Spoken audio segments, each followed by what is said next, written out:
Haya.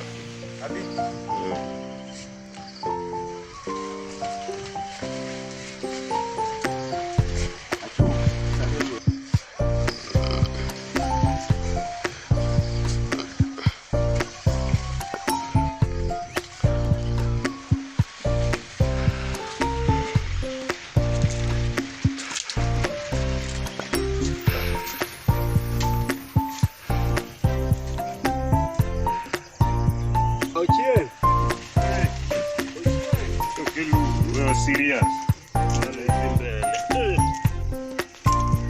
Koro alungu ka nikichasebe wichano kisenda ng'eny sana asechanda mang'eny nyaka ne buondo gore kuma piny ka ne dho nam nyaka kora gika asechandora kabisa kaka masani ng'er kodgi koni moro otweyo kocha moro ni kocha ma be wan go ka Nyasaye mokelogi onge ng'ama okelo mopogore gi Nyasaye. Omiyo akonu temuru keto Nyasaye mbele kata bed ni jogi chanda weche mag lo kata bed ni chal nade to wanyalo mana temo kodesa mage kama to wachiemo nyaka chiemo widh loka musom maber nikech somo ema Nyasaye biro keto omedo go rieko mar nyithindo masani. Omiyo akonu chieng' moro kata mbele kuno higni mabiro kuno nunyisi kwaya kaka gichandruok masechandora gi pur masetiyo ka puro matek makoro chiemo bed dala makoro oduma chalo kama e puodho ka awene Nyasaye nikech Nyasaye jang'wono. Omiyo akwayi kaka nyithinda ni beduru ane gadieri kendo bed gi yie ni Nyasaye nyalo gimoro amora e pinyni. Onge gima Nyasaye ok nyalo nikech Nyasaye osegola kama tek mano ok achungi machaka gi kama koro achungo matiyo mapuodho chalo kama. Natemo mana miyo uparo ni bedu gi kwe gi tich matek ema Nyasaye gwedho go ng'ato. Nyasaye ok nyal gwedhi nono gi lweti nono nikech lwedo nono.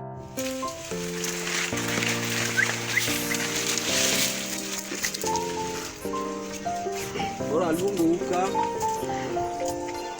uka ochibo nikech une nyithinda ma adwa nyiso tabu masebedo go. Puodho ni kaka unene oduong' kaka chalo nyaka iye kocha nyaka koni no te nakodesa kana asekodesa kaka Nyasaye bende ok ninde kana adonjo kana lweta nono. Koro lweta nono Nyasaye bo kona ne chungi bona mak lo. Koro ka asetiyo matek kaka lamo go Nyasaye nikech Nyasaye oyie chiemo teru e skul usom maber kabisa kendo ka Nyasaye ogwedho kitich lwetu chiemo par go wachna. Sani uneno kata Nyasaye osetimo maber moko nyaka giwuok ka. Wuogni en morito oduma ni kendo ok owuog e puodho ni nindo ikika.